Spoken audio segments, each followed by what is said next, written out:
Hello guys, it's MashTec here.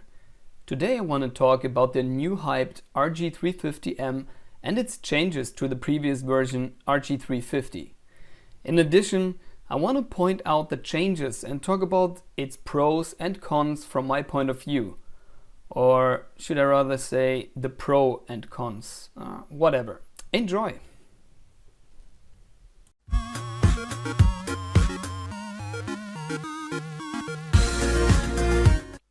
The RG350M mainly is a modified version of the previous RG350 with a metal frame, low-profile analog sticks, a rearrangement of the button layout and a new display with 480p, what gives us a resolution of 640x480. But is it really worth to spend your money on? Let's take a closer look to what actually has changed. One of the first changes you can easily see when you hold the RG350M in your hands is the new frame. The body of the unit is now made of metal, or to be more specific, it's made of aluminium. What for sure gives you a high quality feeling, but unnecessarily increases the manufacturing costs without any improvement to the emulation power of this device. For sure, the metal frame is more robust compared to a plastic frame, but if you ever drop your device, there are more sensible units like the display that would be damaged by the shock before the frame does. Now, another slight change Enbernik did to the RG350M was to add some rubber pads to the backside to give the device more grip when you hold it in your hands. This is another minor improvement to the device that I really like, but it's nothing I really missed. The next obvious change on this device is the controller button layout. It has definitely changed to the better. I like the rearrangement of the analog sticks to one level, so they're not transferred anymore as it was on the RG350. The RG350M now finally comes with low-profile analog sticks as many people in the community requested in the past. So thanks to Enbernik at this point for listening to the shoutouts of the community. The higher analog sticks on the RG350 were a little disturbing while playing when you use the action buttons. But meanwhile, you can get a pair of flat sticks to exchange the original ones for about $10 to $15 or euros, so you can solve this little issue easily for your RG350.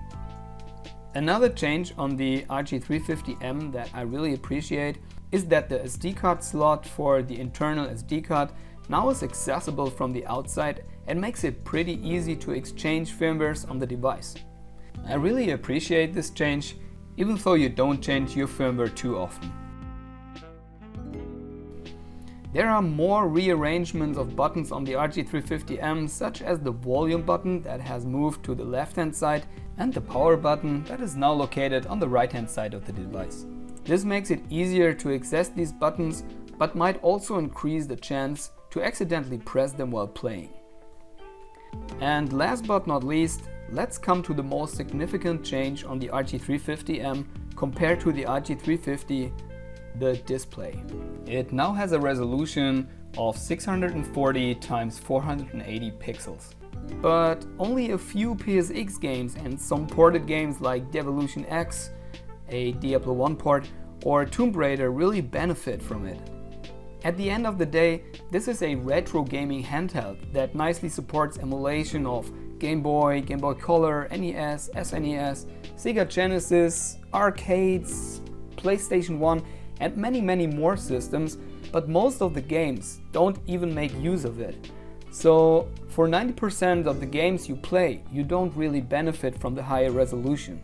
And the bad thing about it is the fact that it drains more battery power and so lowers your actual playtime by about 30%, which is a significant change that you can really feel. Now let's come to my summary. I really like the rearrangement of the analog sticks together with the low profile layout. I expected this change since many people in the community requested it, and I appreciate to see that Enbernik takes care about shouts of the community. But the unnecessary metal frame and the 480p display increase the cost of this device without a benefit to what this device was originally designed for: playing retro games. It might have made sense to increase the display resolution if they also increase the battery capacity and the CPU and GPU power of this device to support PSP or N64 emulation, or even more newer systems. But so they designed something into this device that doesn't fit to all the other specs. So in my opinion, the RG350M doesn't come along with a significant change where we players really benefit from. If you don't own a RG350 yet and you plan to play lots of newer ported games or PlayStation 1 games, it might be a good choice for you. But I don't recommend you to buy a RG350M if you already own a RG350.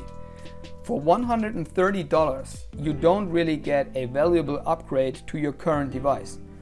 Rather, save the money until Unbanic comes along with an upgrade that gives us more CPU and GPU power and more RAM to be able to play like PSP or N64 games on this device.